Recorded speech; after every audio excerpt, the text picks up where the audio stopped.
Welcome to a new video by dancedancerevolution.ca.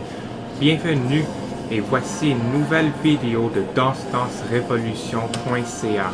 This will be the first bilingual video that I publish, with the first few minutes only in English and then later on some minutes only in French. Ce sera ma première vidéo bilingue avec les quelques premières minutes uniquement en anglais et plus tard dans la vidéo une section avec quelques minutes uniquement en français. Si vous souhaitez uniquement visionner la partie francophone, j'offre des instructions pour cela dans la description de cette vidéo. Alors sans plus tarder, je commence en anglais. Without further ado, I start the English review. Alpine Racer 2 is a skiing arcade game by Namco, released in 1996. It is the sequel to the 1994 original release, Alpine Racer.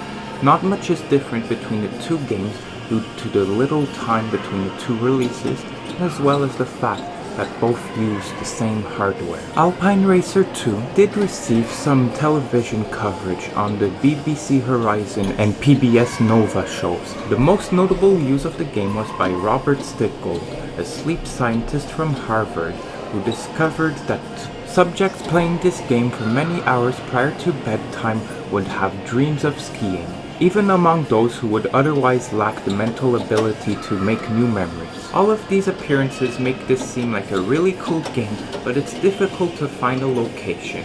I managed to find it at StarCité Gatineau. In this review, I will be looking at two aspects. One, this particular location, how the game is maintained there, and two, the game itself, to see if it's worth playing. So on with the review. StarCité Gatineau was opened by famous players in late 1999. It complemented Ottawa's SilverCity Gloucester location, which opened on May 19, 1999.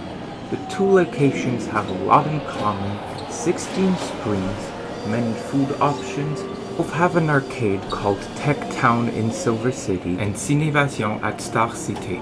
Both use the same types of coins, but the game selection is drastically different between both locations. SilverCity used to have Dance Dance Revolution Supernova, but it was discontinued when the arcade poorly maintained it. StarCité still has In the Groove 2, and most of the time it works very well. Now for the Alpine Racer 2 game specifically, I have fond memories of playing it at SilverCity, when the movie was either too intense or just boring for me at my young age. I would go to the arcade and play this game. But SilverCity has discontinued this game, and interestingly, they've discontinued many others. Only StarCité has Alpine Racer 2. Unfortunately, they have not maintained it well. There is supposed to be a banner on the top of the game. The part where it shows the text ddrx.ca, the banner that says Alpine Racer 2 is supposed to be there. But instead I put the logo on the bottom of the video, at the bottom right. It might seem like a minor detail, but people will not notice the name of the game unless they pay attention when the title screen shows up. Also, by taking a close look at my right hand, it can be noticed that the handlebar is missing a soft grip. That means I am holding on to a piece of metal. It's very uncomfortable. Makes the game experience very unpleasant. And finally, I'm not sure if this is supposed to be a function of the game or if it just happens to be this location only, but the foot controller is very stiff. It's very difficult to control the skier in this game. I strongly believe the arcade may be at fault here, because at the very end of this video there can be seen an error message regarding this foot controller. The party to blame may be Cinema Fortune, who acquired this feature from famous players from 2006 to 2008 inclusively. The company is known for having bad reviews. By the time Cineplex acquired this feature in 2009, it may have been too late to fix this game. Speaking strictly of how this location takes care of the game, I am going to give Alpine Racer 2 at StarCité Gatineau 2 stars out of 5. Now about the game itself, Alpine Racer 2. It is a nice skiing game that offers a challenging difficulty in addition to a decent amount of options to customize the game. After inserting my coins and pressing start, I can choose among 3 characters, and once I selected the one I want, the 2 others fall in the snow. Ha ha! Next I get to choose between one of 2 game modes, speed racing or gate racing. The latest installment of this franchise, Super Alpine Racer from 2013, combines both options and offers 3 tracks instead of the 2 available in Alpine Racer 2. But at least on the latter game I can concentrate on only 1 goal instead of 2. Now back to that game. As I began to play Alpine Racer 2, I noticed that despite using the same hardware as its predecessor, the graphics are vastly improved. This must be because the development team already had the base game to start off with and now could improve upon it and focus on the graphics more this time around. Regarding the gameplay, I've expressed before that I'm very pleased with the amount of options offered here. However, I find the controls to be very iffy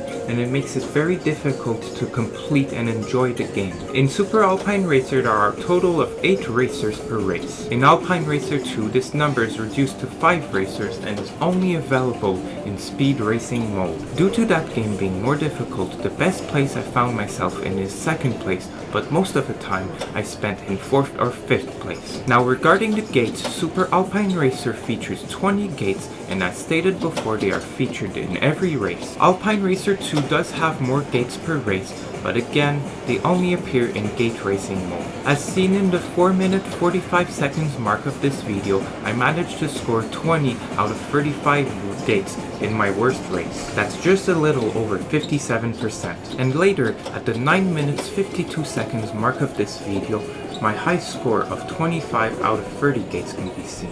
That's equivalent to 83 and 1/3%. I am very pleased with this game and I find it has the right amount of challenge to it. But there are 2 inconveniences that I'd like to point out. The first is that there is a lack of difficulty setting. Easy, medium, hard. I believe that would have been a very enjoyable setting so that even younger folks can enjoy the game, older ones can too, no matter how much of a gamer they are. The second disadvantage is that the multiplayer option only allows up to 2 players, and to obtain this mode, another machine must be purchased for obvious reasons.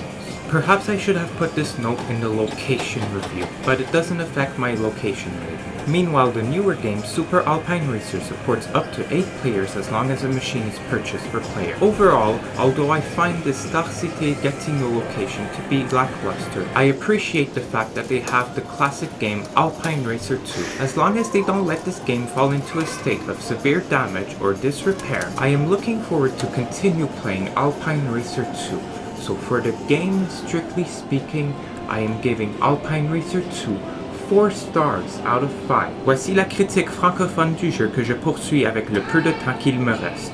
Alpine Racer 2 est un jeu d'arcade de ski sorti par Namco en 1996. Il fait partie de la série Alpine Racer, dont le premier titre fut sorti en 1994. Ce jeu apparut sur les émissions de télévision anglophones BBC Horizon et PBS Nova. Son application la plus étonnante pourtant serait par Robert Stickgold, un scientifique de repos provenant de Harvard. Il a remarqué que ces sujets humains qui jouèrent ce jeu pendant plusieurs heures avant de se coucher ont rêvé à partir en excursion de ski, même parmi les sujets qui seraient autrement incapables de créer des nouveaux souvenirs dans leur tête. D'après tout cela, ce jeu me paraissait épatant, alors je me suis rendu à StarCité Gatineau pour le jouer. Ma critique sera composée de 2 parties. 1. Cet emplacement spécifique et 2. Le jeu comme tel.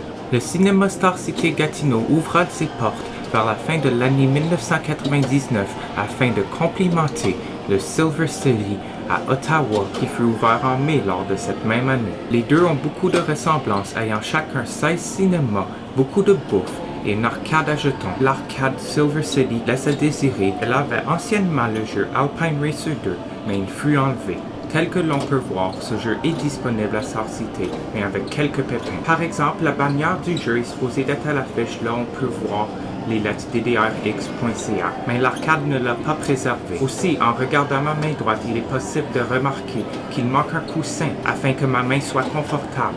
Au lieu, je touche le métal qui est très inconfortable. Enfin, je ne sais pas si c'est une fonction du jeu ou si ça s'applique à seulement cet emplacement, mais la manette de pied est très problématique. Son mouvement est rigide plutôt que d'être fluide. Je soupçonne que cet emplacement spécifique a un problème, surtout dès que Famous Players l'a vendu à Cinema Fortune, qui l'a entretenu de 2006 à 2008 inclusivement. Par le temps que Cineplex a pris le contrôle dès l'année 2009, je soupçonne qu'il était trop tard pour apporter les réparations à Alpine Racer 2. Ainsi, je donne cet emplacement spécifique 2 étoiles sur 5 pour ce jeu. Pour le jeu comme tel, je trouve qu'Alpine Racer 2 a une grande gamme d'options. 3 personnages différents que l'on peut choisir parmi, et il y a aussi 2 modes de jeu, la course à vitesse et la course à slalom.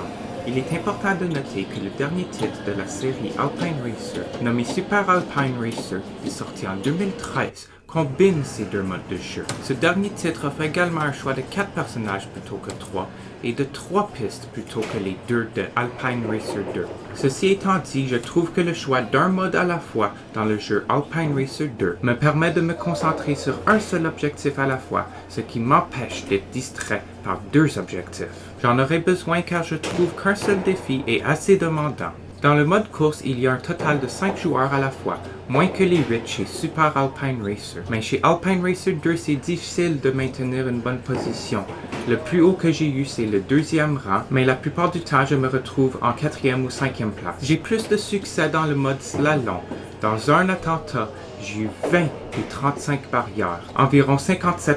Mon autre attentat m'a donné 25 sur 30 barrières, environ 83%. Bien que ce jeu me plaît beaucoup, je suis déçu qu'il manque un mode facile pour les gens qui en auraient besoin. Le mode multijoueur, quant à lui, est limité à 2 joueurs et puisqu'il n'y avait pas une autre machine dans cette salle d'arcade, je ne pouvais pas l'essayer. Super Alpine Racer, quant à lui, permet jusqu'à 8 joueurs, chacun avec sa propre machine qui sont de taille plus petite et élégante. Somme toute, le jeu vidéo comme tel, Alpine Racer 2, je lui donne 4 étoiles sur 5.